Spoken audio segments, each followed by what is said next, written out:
If all Christians believed that God is love, as it says toward the end of the Bible in the first letter of John, if all Christians really believed that God is love, then 90% of Christian theology would cease to exist. But if love was simple, then about 75% of the popular music we hear would not exist either. God is love.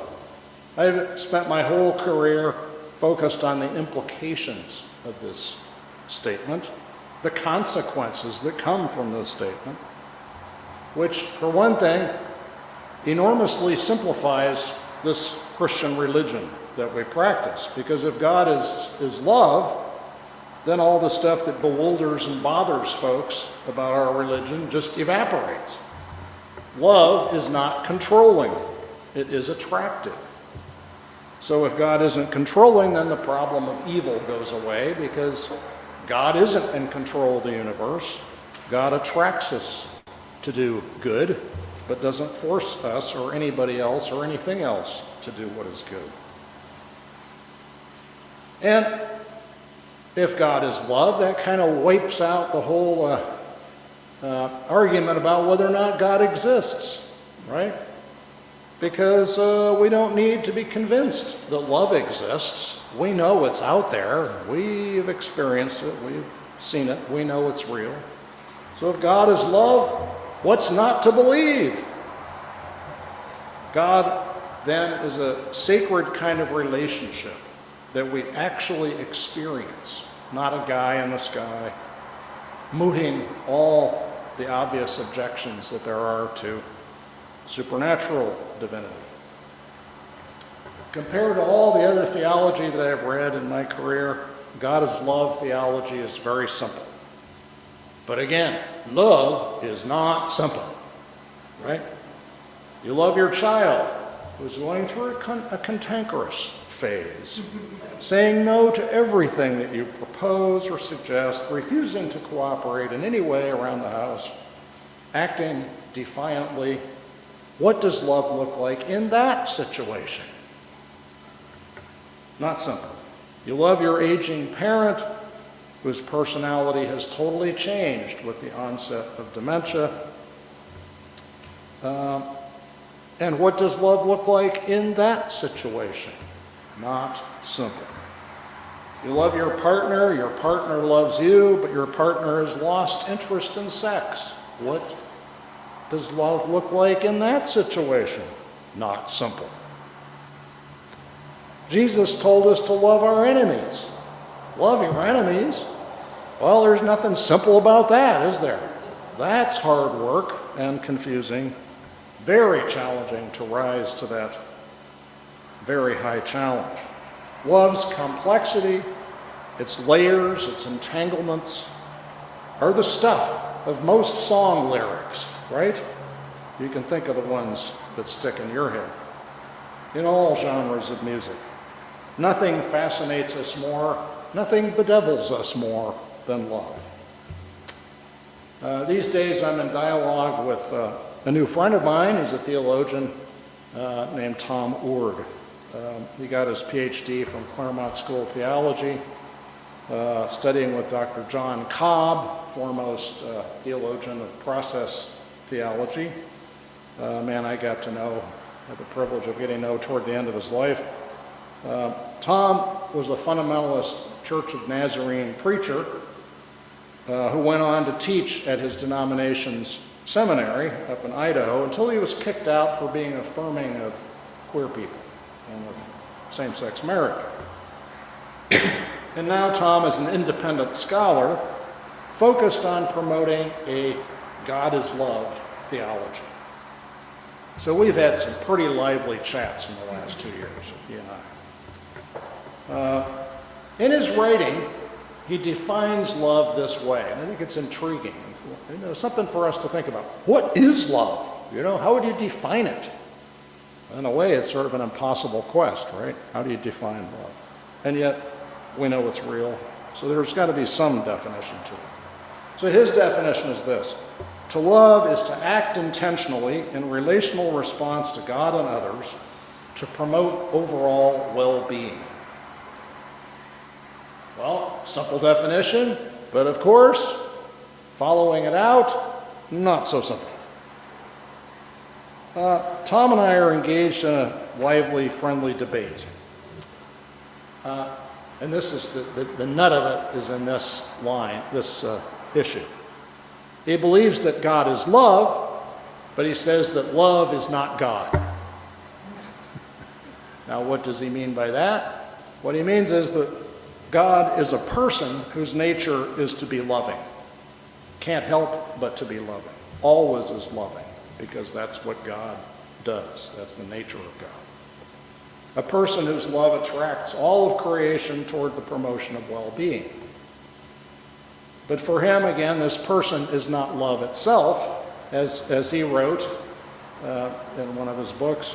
When biblical writers instruct readers to love one another, they're not telling them to God one another.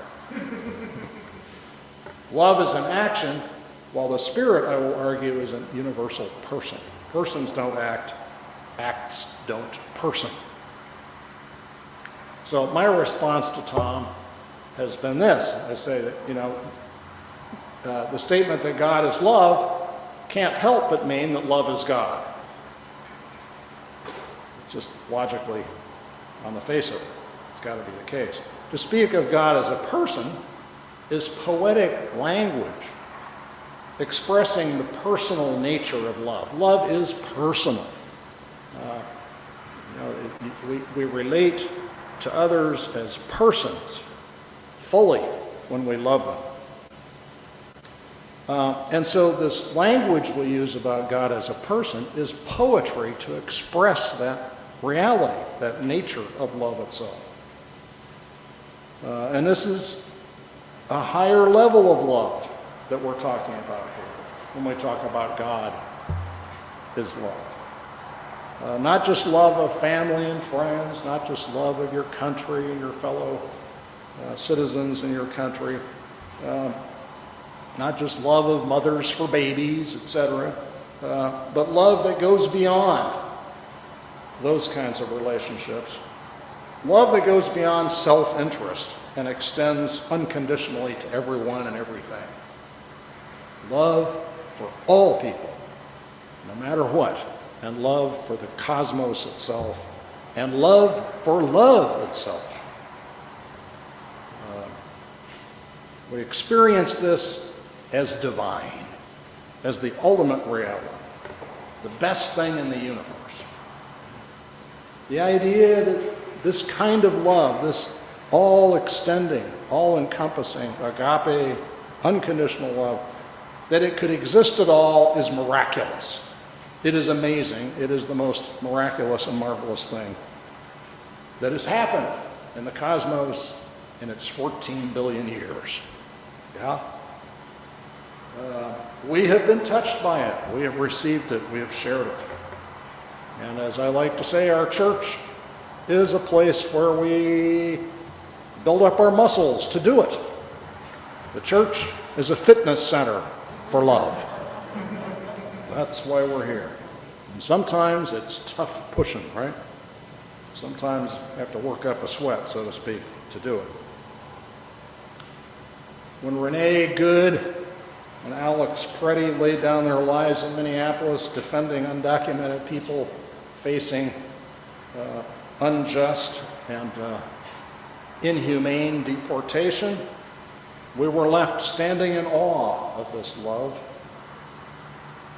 When we are treated with compassion by people who don't owe us anything and who don't know us otherwise, have nothing to gain in return for their kindnesses, we're left standing in awe of that divine love.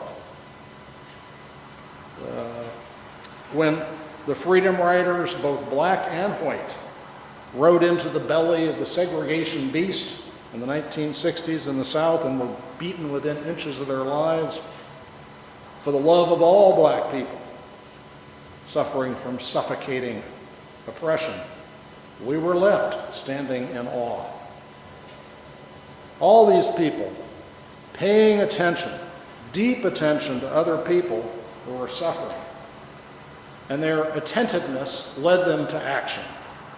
Gratitude for extreme compassion is, by its very nature, religious, because it comes from something beyond what we expect from each other.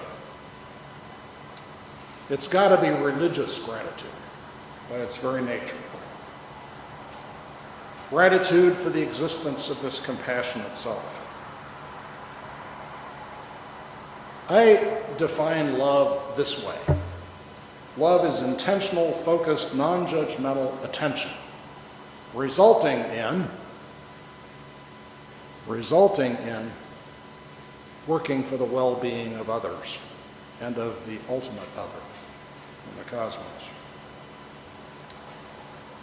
Love is a quality of consciousness, but it's a quality of consciousness that results in behavior, certain behaviors.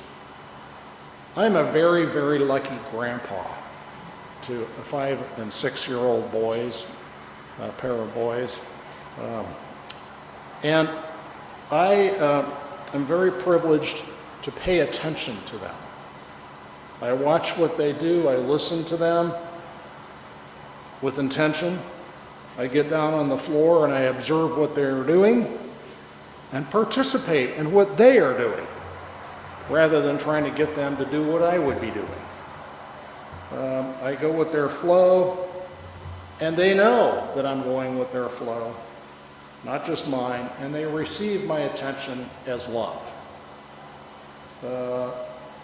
My attentive consciousness toward them naturally flows into engaged actions for their well-being, for their good.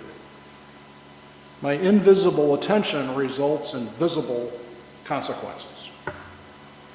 Now, I do tell my grandsons that I love them, but I hardly need to speak the words because they know that I love them because of the quality of our relationship, because of the consciousness in our relationship and the consequences that fall out of it.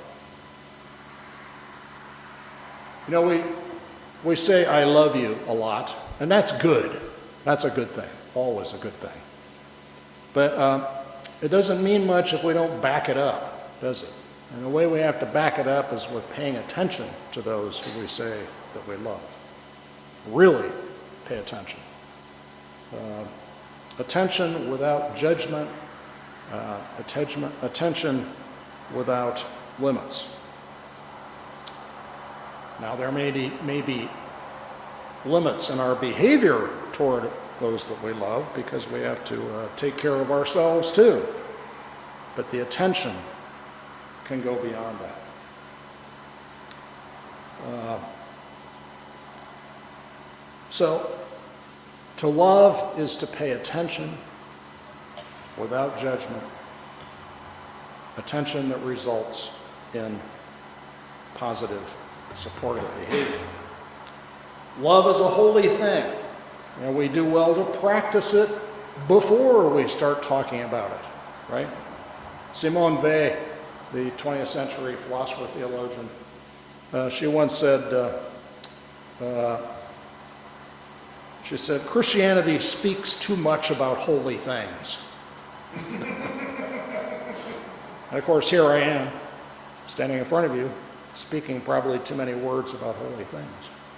But I think her criticism, her challenge to us is like, let's just do it, right? And then talk about it. Let's practice it. And then whatever words we have will flow from that. Reminds me of a rubric that I maintain, and that is, never eat anything that is labeled as food. Because if it has to be labeled as food, if you have to be told that it's food, you don't want to eat it. Right? Likewise, you should never consume media that brands itself as truth. Just a little reminder for our time, and that is that the main newspaper of the Soviet Union was Pravda. And what does Pravda mean in Russian, in English? It means truth. Pravda social. That's what we're getting these days in our media universe. Pravda social. So we have to be careful, right? When we love somebody, we better mean it, so that we don't cheapen the words when we tell people that we love them. We have to make it believable through our actions. St. Augustine had a different definition for love. He said love is desire. Love is desire. And ultimately, for Augustine, that desire, the good part of that desire, the appropriate desire, came from God, and any desire that we had that was good was really God desiring it through us. So that's another definition to use, right? Love as desire. But then, what are the consequences of that desire? What does that desire lead to? That's where it gets complicated, where it's not simple. So we can offer simple definitions of love, and it's a good practice to do, something to think about and to work on. But ultimately, it's about practice. And that's not simple, but it's a challenge more worthy of our effort and attention than anything else. Here's to love. Amen.